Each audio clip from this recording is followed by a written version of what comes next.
The Alien Empress wept when a human walked in holding the daughters she thought were lost forever. The beginning. The mission no one wanted.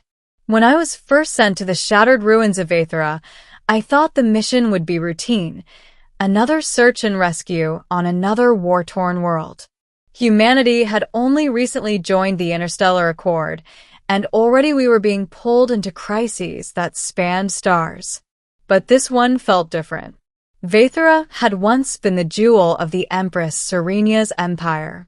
It was a planet of spires and silver seas, its people known for their artistry and wisdom. Then came the Devourers, a swarm-like species that left nothing but ruin in their wake. They had struck without warning, shattering Vathera's defenses and scattering its citizens across the galaxy. The greatest tragedy, however, was whispered in every corner of the Accord. The Empress's twin daughters, Princess Alenia and Princess Kira, had vanished during the fall. Some said they were killed in the siege. Others believed they were taken by slavers. The Empress never spoke of it publicly, but every diplomat who had ever stood in her throne room spoke of the sorrow in her eyes. My mission was simple on paper: escort a research team surveying old ruins for Devourer traces. But fate had other plans. It happened on the third day, deep inside a collapsed starport half buried under glass sand. I had taken point, sweeping with my scanner, when the faint sound of voices reached me.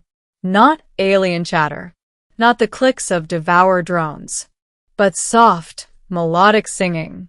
I froze, heart pounding. My team urged caution, but something drew me forward. In the chamber ahead, tucked into a hidden shelter, were two figures. Young women, alien, yes, but undeniably regal in bearing, their silver-blue skin luminous even in the dim light. Their eyes widened as they saw me, fear warring with hope. "We thought no one would ever come," one whispered. I didn't need the translator chip to know who they were. The lost princesses. The daughters of the Empress. The middle, the journey home. Getting them out was not easy. The starport ruins were unstable, crawling with scavengers and the occasional devourer straggler. But the twins, despite years in hiding, were resourceful. They had survived this long by outwitting slavers, disguising themselves, moving from shadow to shadow. As we traveled together, I saw how different they were, yet how inseparably bound. Alenia was bold, quick to draw a blade and challenge danger head-on. Kira was quieter, a strategist who saw paths where none seemed to exist. Together, they had been each other's only family, their only anchor in a galaxy that had forgotten them. And somehow they began to trust me. One night, while camped beneath the shattered dome of a ruined observatory, Kira asked, "Why would a human risk so much for us? You owe our people nothing." I thought about it before answering. Because you're not just names in a report. You're lives. And lives matter, no matter the species. Alenia studied me in silence, then gave a small, approving nod. From then on, they walked closer beside me, not behind. But danger was never far. Word of their survival spread faster than I could have imagined. Bounty hunters came, seeing the princesses as prizes. One night, a squad of mercenaries ambushed us on the salt flats, their plasma rifles cutting through the night. Alenia fought like a storm, blades flashing, while Kira directed us to cover. I laid down suppressing fire, but we would have been overrun if not for their bond. Together, they moved with a rhythm born of years depending on one another. When the last mercenary fled, I realized something.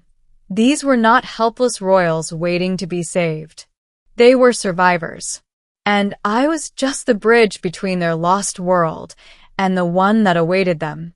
Still, the hardest part was yet to come. Reaching the Accord capital meant traveling through contested space.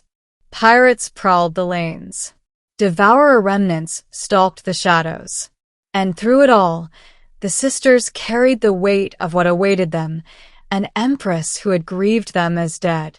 One night, Alenia asked me softly, "What if she does not want us anymore? What if too much time has passed?" I shook my head firmly. A mother never stops wanting her children. She'll weep for joy, not sorrow. At least, I prayed I was right. The ending, the return. We arrived at the Accord capital under heavy escort. News of the princess's survival had already reached the council, and the palace was thrumming with anticipation. My superiors wanted me to stand aside, to let the officials handle it. But the sisters clung to me as we walked the long golden corridor toward the throne. The throne room of Empress Serenia was a vision of majesty, vaulted crystal arches, banners of midnight blue, guards in polished armor. At the far end sat the Empress herself, her bearing regal, her face a mask carved from years of rule. But her eyes held the weight of loss that no crown could disguise. When the herald announced the princesses' names, the hall fell silent. The Empress rose slowly, disbelief flashing across her features. And then, when Alenia and Kira stepped forward, her composure broke. The Empress staggered down the steps, her hands trembling as she reached for them. "My daughters," she whispered, voice breaking. "By the stars, my daughters." She pulled them into her arms, tears streaming down her cheeks, her regal poise forgotten. The court gasped, but none dared interrupt. The Empress wept openly, clutching her children as though they might vanish again if she let go. And in that moment, I felt something shift. Not just for them, but for humanity. We were no longer strangers, no longer the newcomers fumbling through alien halls. We had returned what the galaxy thought lost forever. Later, when the Empress composed herself, she turned to me. Her gaze was fierce, but not unkind. "You," she said, "a human, yet you did what none of my people could. You returned my daughters to me. You have given back what I had mourned for years." She lowered her head, an empress bowing to a mere human soldier. The hall erupted in shock, but she did not care. From this day forward, Serenia declared, "The bond between Vathera and humanity shall be unbreakable."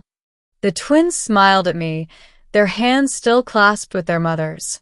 In their eyes, I saw gratitude, but also something deeper. Trust, friendship, perhaps even the beginnings of a future no one had foreseen.